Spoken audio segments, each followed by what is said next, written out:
Welcome to the Coming Home Well podcast, the show that educates, supports, and advocates for the veteran community.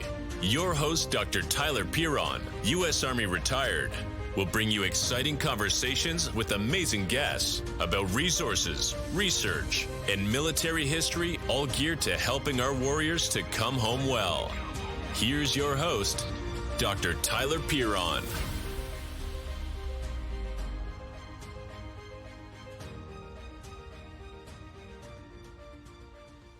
Welcome back to Coming Home Well. I'm your host, Tyler Piron, and today we are going to have someone who does a lot of things for a lot of veterans. His name's Bob Taylor, and he flew in B-52s. He was a navigator, radar operator, all the things that make the B-52 such a great thing. He served in Desert Storm, and then after he left service, he said, I got some things I need to work out. And he wrote a book. And he's done some pretty cool things with the VA. He's done some pretty cool things with the other treatment things that are out there. And so rather than me tell the story, because I don't know it nearly as well as Bob, welcome to the show, Bob. Thank you so much for joining us on Coming Home Well.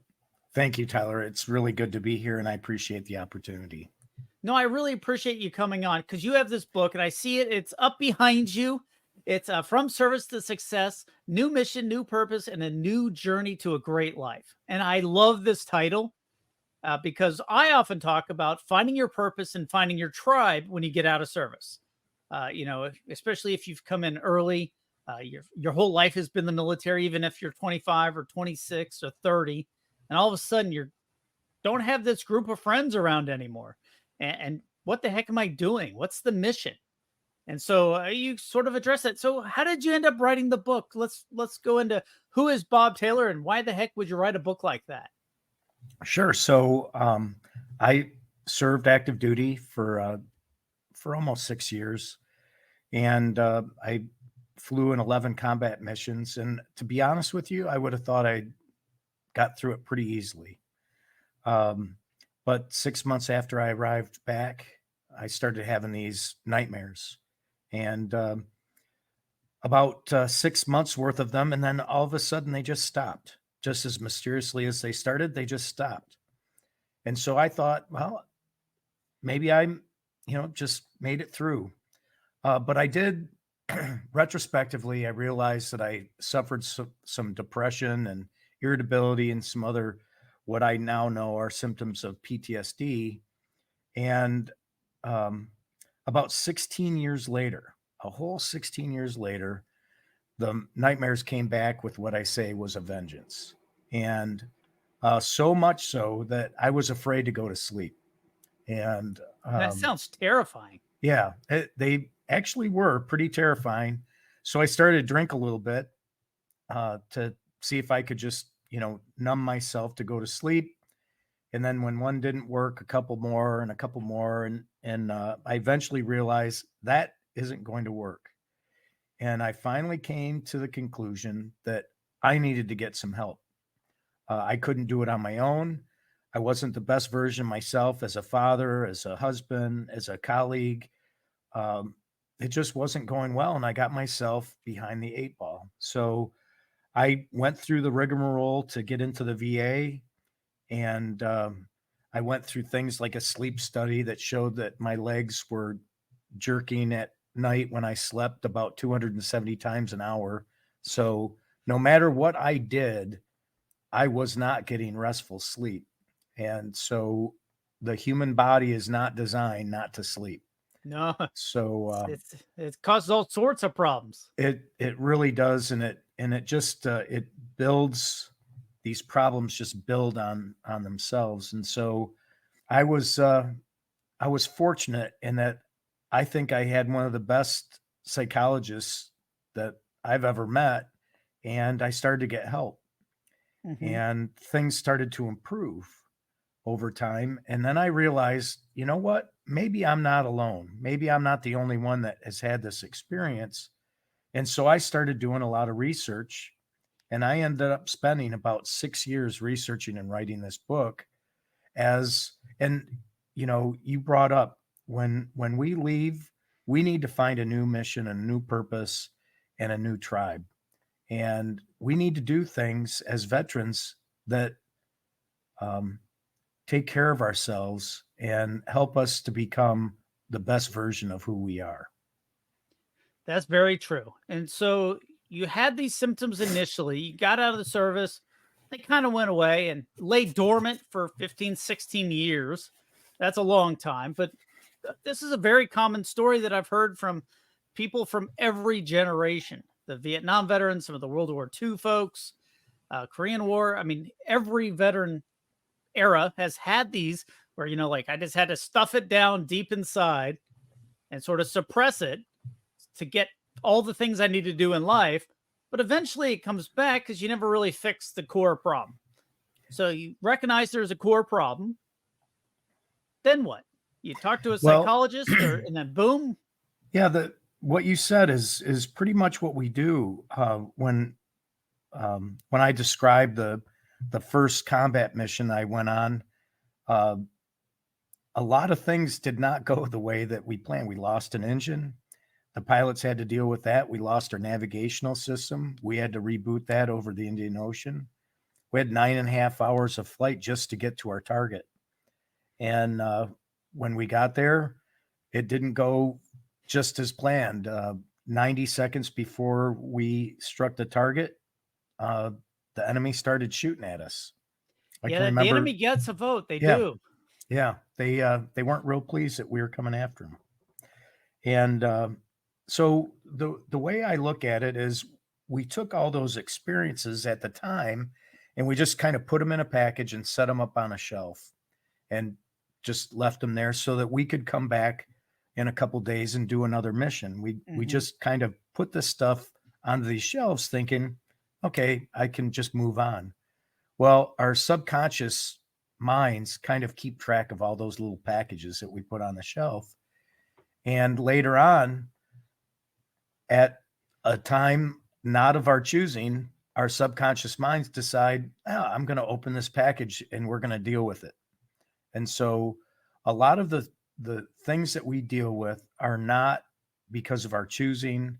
They're not at a time and a place, but one way or another, our minds are going to find a way to deal with it. And we're not prepared as service members on how to properly open those packages, how to deal with them. And that's the biggest fallacy. I keep telling veterans, look, very little that we do in the military is as an individual. Almost everything we do is as part of a team. I was on a 6-member B-52 crew. We went everywhere together as a crew. We practiced for the mission. We studied for the mission. We did everything together as a team. And then suddenly, when we get out of the military, all these veterans think that they have to solve their problems on their own and isolate themselves. And it's the exact opposite of what we need to do. We are part of a team, whether we're in the military or we are out of the military. And we have to get to the point where we're comfortable saying, I'm not okay and I need help. That's the biggest thing, is asking for help. And a lot of people are like, oh, that's a sign of weakness. It's a sign of massive strength to say, hey, I need some help with this. We wouldn't think twice about trying to lift up some heavy piece of military equipment or a bomb or some other thing that's really heavy and say, hey, can you give me a hand with that? Oh, of course not. But then when we talk about, depression or PTSD or something isn't quite right, and we don't have to even put a label on it saying, hey, something isn't right, I need some help. All of a sudden people are like, oh, I'm not going to do that. But I think people are becoming a little bit more amenable to that. I know in the younger folks, they definitely are. But a certain age, probably in the last 20, 25 years of service, that wasn't the case at all. And prior to that, not at all, period, ever. My wife and I were on a vacation over in Europe. And I met someone that was in the Vietnam War and suffered from depression for 40 years. And had the chance to read my book, and we just started a conversation back and forth a dialogue about what his experiences were. And he started asking me based on the book about different strategies and things like that. And it just made me feel so confident in the message that I'm giving out. The whole reason that I wrote the book, I wake up in the morning and I can tell you right now, in my top 10 list, there is not a line item that says talk about my own mental health challenges. Yeah, no, It's that's just not that's not not on in my top. anybody's. No, but I do it.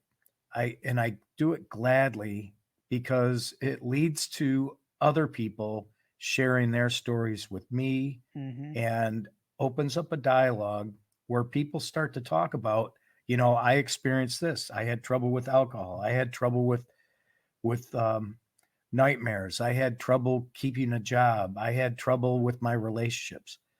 The thing I started to realize in both my research and now as I talk to veterans is for everyone that thinks they're alone, there are 22 million veterans in the US. About half of those struggle, whether it's with a job, relationships, PTSD, it's some kind of struggle. Mhm. And when you realize it, you're not alone. You're part of 11 million people that are going through life trying to figure out a path through these struggles so that they can come out on the other side. And the more we try and do it as an individual, the thing I say is when we try and soldier through, the people that suffer for that effort, for our kind of lackluster effort, even though we're doing our best to soldier through, the people that suffer are friends and family.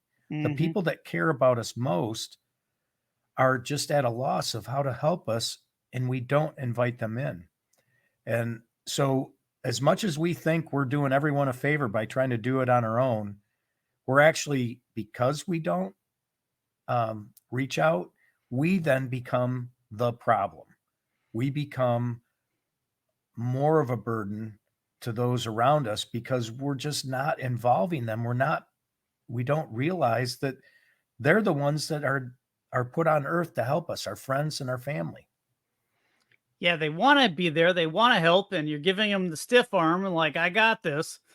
But in reality, all you're doing is giving them the stiff arm, and nobody likes to be pushed away. And that's a fact, but it's also a big challenge for folks to go get help and to sort of get on that healing path. And you mentioned something really interesting, which I think is really core to this, is about self-forgiveness and then also healthy living habits. Because those two things go hand in hand. Obviously, we see a lot of self-medication with alcohol and drugs, and I've even seen it with exercise where people were just so fanatical in the gym.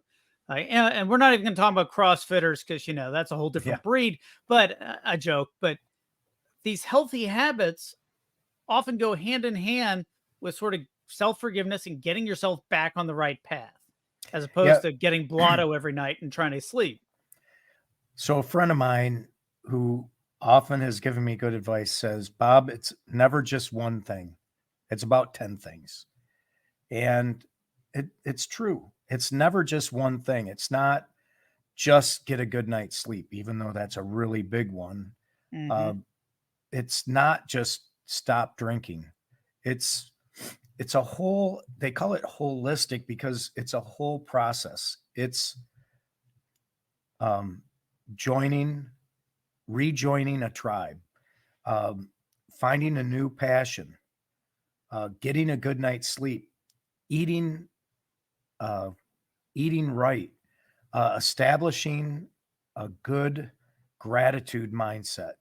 A grateful mind, if you're practicing gratitude, it's impossible for two ideas to simultaneously occupy your mind, one of gratitude or one of wallowing in misery. Those Hmm. two cannot coexist at the same time. So if you practice gratitude, you kind of push out the negative aspects and it opens your mind up to uh, much more positive things. And like you said, the effort of self forgiveness is a really critical thing because as veterans, we're harder on ourselves than anyone else could be. Oh, yeah. And people blame themselves. Well, if I would have been on that mission, John wouldn't have died, or, I should have been there. I could have been there for that person. All of those things, that the person that sacrificed their life, the last thing that they would want is for the veterans around them to suffer because of that sacrifice. Mm-hmm. And so we need to kind of put some of that stuff in perspective, not hold ourselves accountable, forgive ourselves, and realize our best days were not a period when we were in the military, but our best days are in front of us. And when we can start to put that in perspective, we have a wonderful life ahead of us. That's a really important message. And I think that really resonates with a lot of folks, because it is easy to wallow in the, oh, woe is me, life sucks, I don't know what I'm doing, this isn't working out, I'm not where I want to be with a career, my significant other is, leaving or whatever, because you've been pushing him away. There's all these attendant problems. And, there's just like the opposite corollary of people make their own luck. Well, yes, but people also make their own problems sometimes with that path of problems that you were talking about. And it's not on purpose. It's not like veterans sit around, how can I be miserable, or how can I make things worse, or how can I make bad decisions? It's not like that. It's just, we're not, I think I was an incredibly good navigator and radar navigator. I think I was very good at what I did. Mm-hmm. I was trained for years to do what I did. And that's what I was trained to do. I wasn't trained as a psychologist. I wasn't trained as a psychiatrist. So I think we have to kind of, like that commercial says, stay in your lane, bro.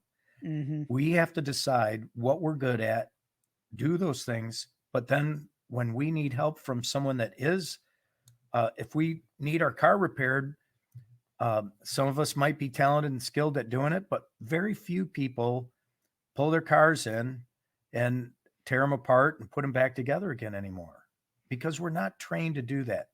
If we have a problem that we're not normally trained to do, it should be okay to say, you know what, I need some help. And I think people underestimate the amount of help and just the basic skills that we can practice that will improve our mindsets. Now, to be clear, not one book and not one thing will necessarily solve everything. But if you're on the right path of, hey, I want to try what works for me, because everybody's an individual, and what works for me may not work for you, and vice versa, or down the street. But you went and did some interesting things to try to deal with this depression and PTSD and the challenges that you were facing. Let's talk for a moment about the trial that you went through. I guess that was probably with the VA. I remember they were doing one like it. It was outside the VA, but it was a clinical setting that I did. It was a treatment called MDMA, and it's a synthetic. I was a cop. That's a party drug. Yeah. On the street, it's probably referred to as ecstasy, or I think even Molly. Yep. But the thing is this drug has a significant benefit.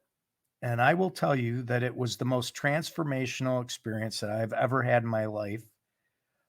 It allowed me to, I have not been on antidepressants ever since the treatment. And wow. It has completely changed my life in a way that I will look at February 2nd of every year as almost like a rebirth, because the amount of self-forgiveness and what I refer to as almost like a ritual cleansing of I would describe it as my soul or my spirit. Mm-hmm. I was cleansed in a way that it's hard for me to describe in words, but it just significantly changed who I am and how I relate to other people in the world.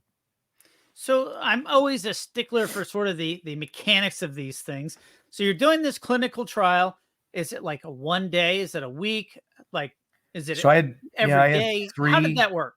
I had three preparatory sessions that Hmm. were um, kind of around what's my situation, where am I at in my treatment. I had to, at one point, I had to stop taking the antidepressants I took were in a class called SSRIs, Hmm. and you can't be on SSRIs while you're um, and take MDMA. So I had to get off of it, and apparently SRIs are addictive, and It can be, yeah. you can't just cold turkey it.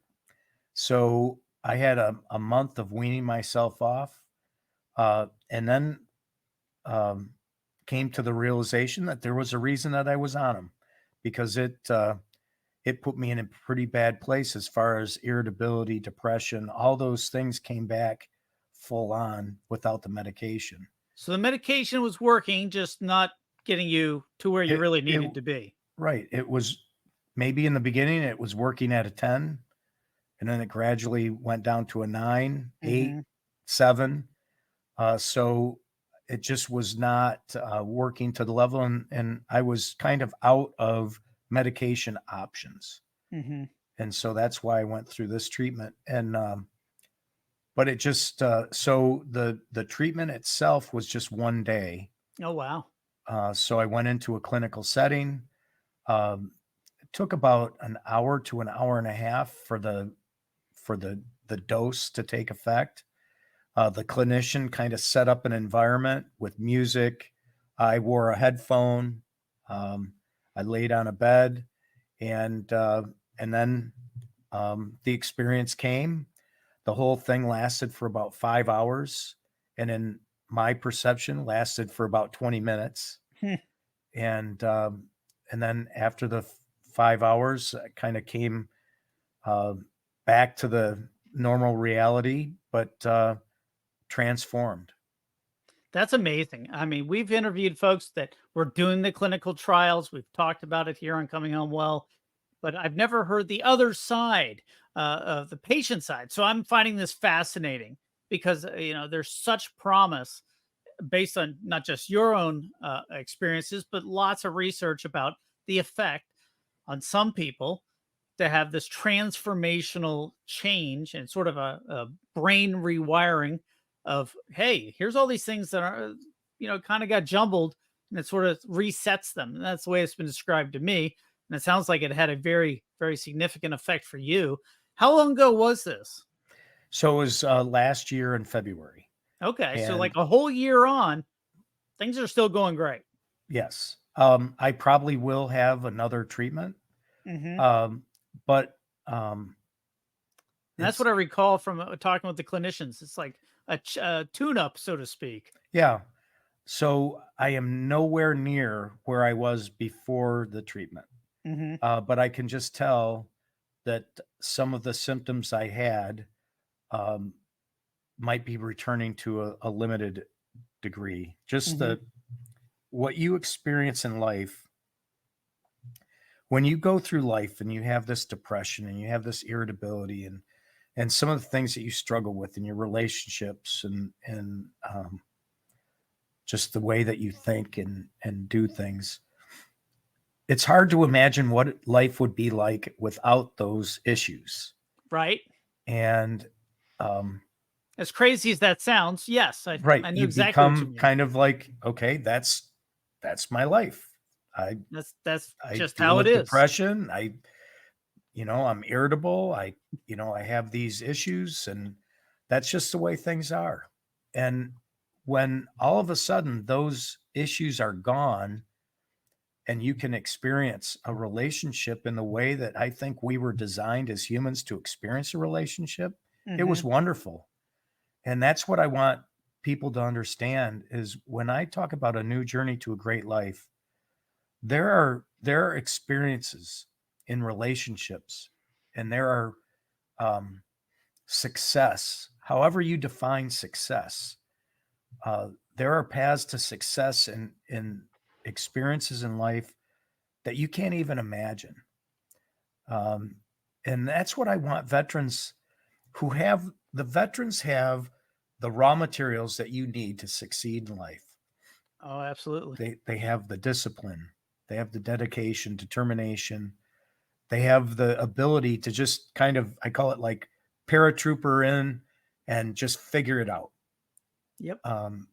They're great at leading and taking responsibility and doing all the things. These are all the raw materials of what any person with great success has. Mm-hmm. So there's no reason for a veteran to simply struggle. Nope. And no, this is and just to get by, right? Just some people are just getting a job so that they can figure out how to get to the next day, and there's so much more available to them. Though there's so many resources out there. The problem is, and this is something that we've discovered here at Coming Home Well, is that people aren't aware of the resources till it's a crisis. And then they say, oh, I wish I knew then what I know now. And that happens. I mean, that's many times in the military, until it's a crisis, it's not a problem. My biggest regret in life, my number one biggest regret in my life, bar any, is that I did not seek help sooner. Yeah.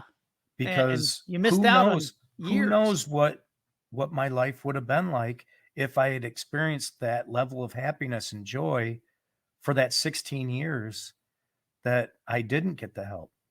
Yeah. And like I said, the book is aimed at veterans, but it's also aimed at the family of veterans. When veterans say, so-and-so doesn't understand me, they don't understand. That's one of the common things.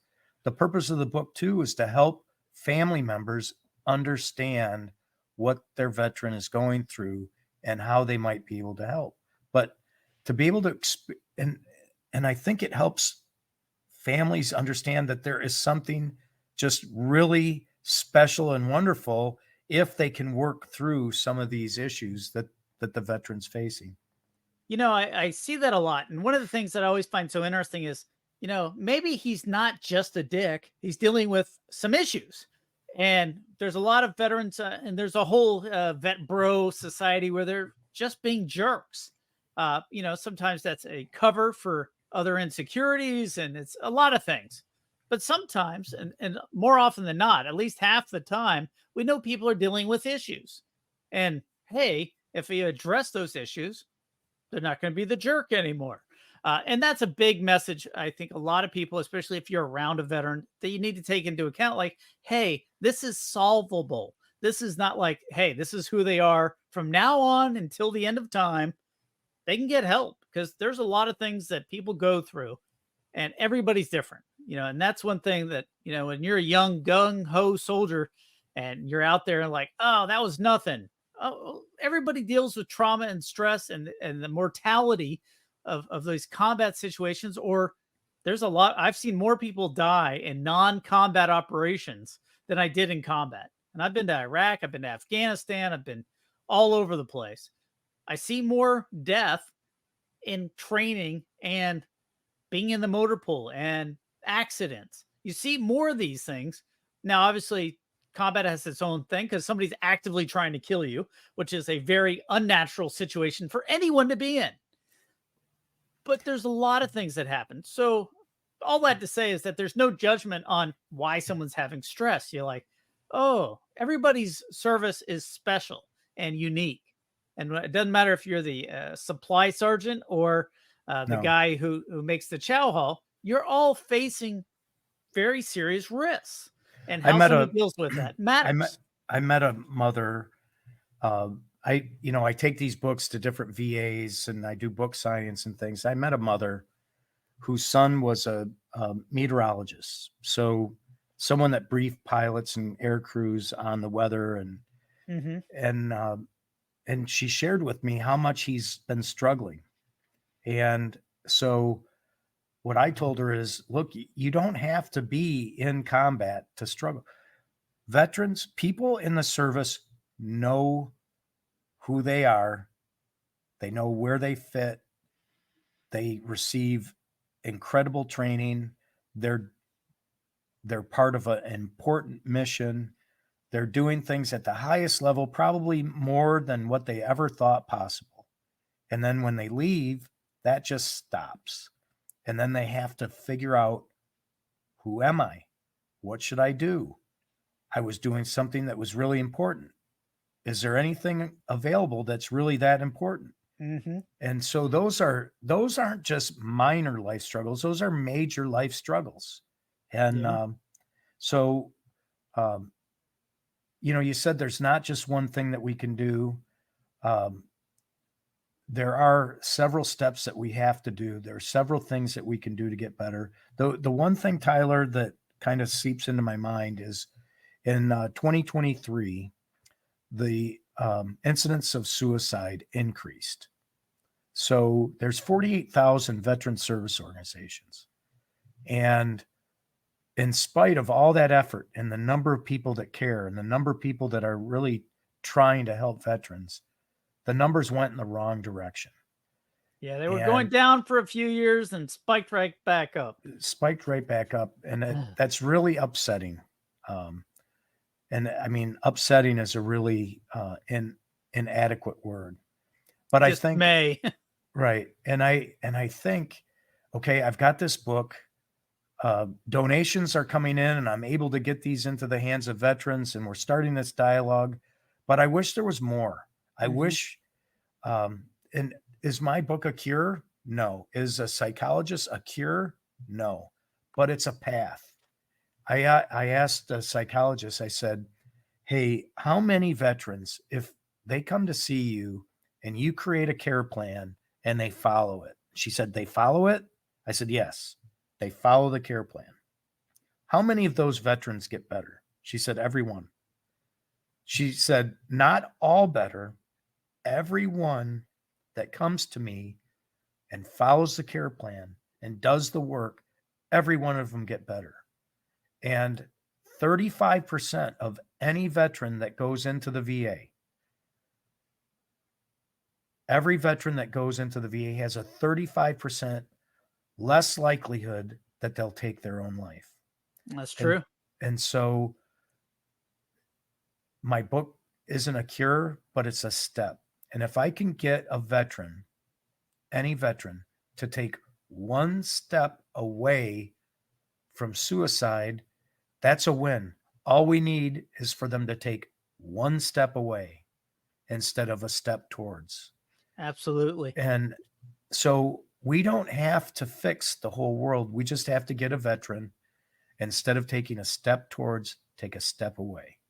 And that's what I'm trying to do. That's a great way to put it. No, that's absolutely fantastic. We're talking with Bob and his book, From Service to Success: New Mission, New Purpose, and a New Journey to a Great Life. I love the title. I've said that before, because we talk about, purpose and mission and tribe and sort of like, who am I?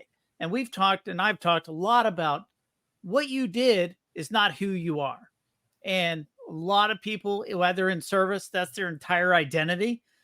We've all met people that that is every bit of their being at all times. And then when they leave service, those are the ones who have the biggest challenge, because their entire identity is wrapped up in their job or their rank or their duties or something. And they've stiff-armed everybody around them, all their family, all their friends, because that was my identity. And now they're really struggling. You see that a lot of where people are in the early 40s, they're retiring, and all of a sudden they're having heart attacks a few years after they leave service. You're like, that's crazy. You should be out there enjoying it. You also see it with depression, and you also see where people aren't able to fit in. So I really like Bob Taylor's book here. It's fantastic. There's a number of things to go check out. If you go look through the book, it's available on Amazon. It's super easy to find. If you're looking on YouTube, you can see it right behind him. So I really appreciate that. Bob, you also do something that I find really interesting. What is the Patriot Promise Foundation? So the Patriot Promise Foundation was formed specifically with using the book as a roadmap. Mm-hmm. So, like I said, in my research, I realized I'm not the only one. I found out the problem is much greater than just a few. And so what we identified is there's a process that we can take that start heading veterans in the right direction. So when a veteran comes to us, we'll get them into just a quick health check. How you doing? You getting sleep? Mm-hmm. Are you um, or are you struggling physically with anything? If you are, then we'll just point you in a direction. We're not going to try and take care of you. Same thing with a mental health check-in.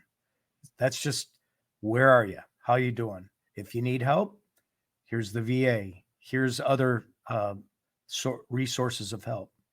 And then the other thing we're doing is we're building a program to reprogram veterans with new life skills using the book as a roadmap.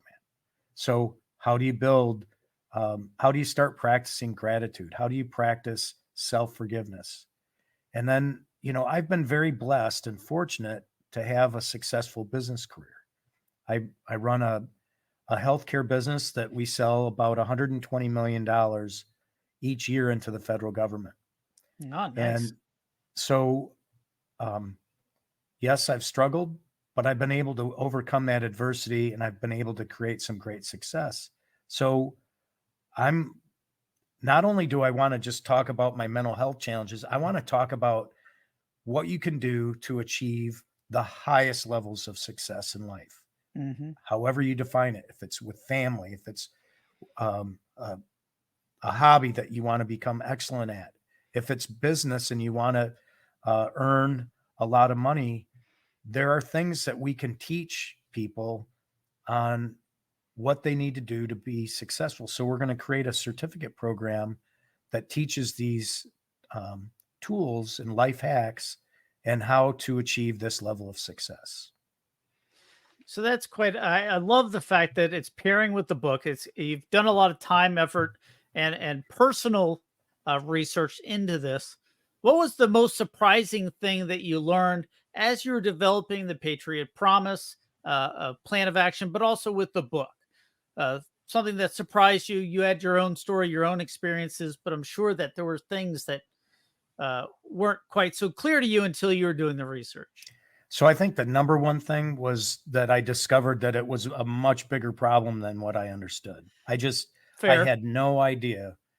I knew I wasn't alone and I knew there must be others out there. I had no Mhm. idea there were 11 million others out there. Right. And I also didn't realize how common some of our own foibles are. When we're depressed, how common it is to isolate ourselves, how common it is to do the opposite of what we should do to help ourselves. So those were kind of the surprises as I did the research and the realization of these are solvable things. Mhm. I've met a couple people that are struggling tremendously and need significant mental health care, and I'm not programmed to be able to help those people.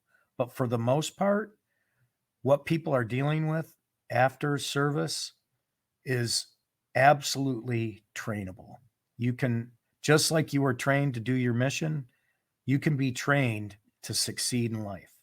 And I think that's a phenomenal lesson that I learned.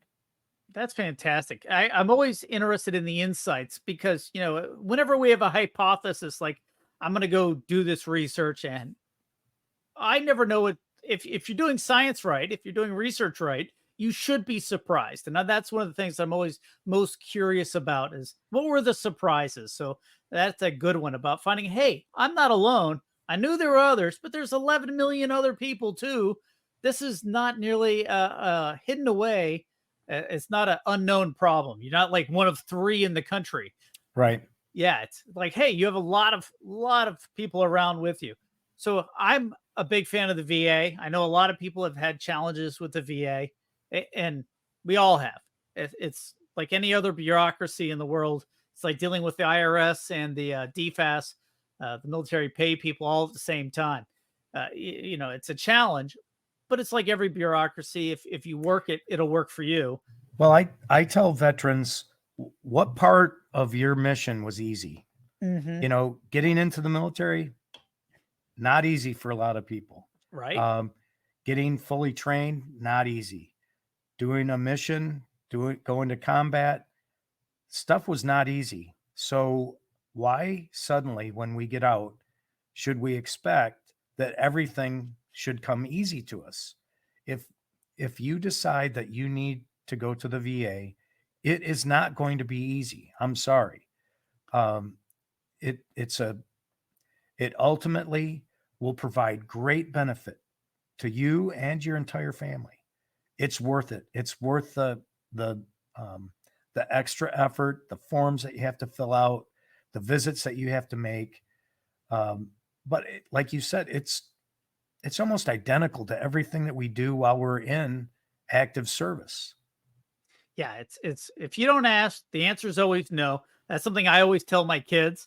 Like whether it's applying for a college or doing some event or going for a sport, if you don't try, the answer is going to be no. And actually, that sucks. sometimes when you ask, you get told no the first time. Yep.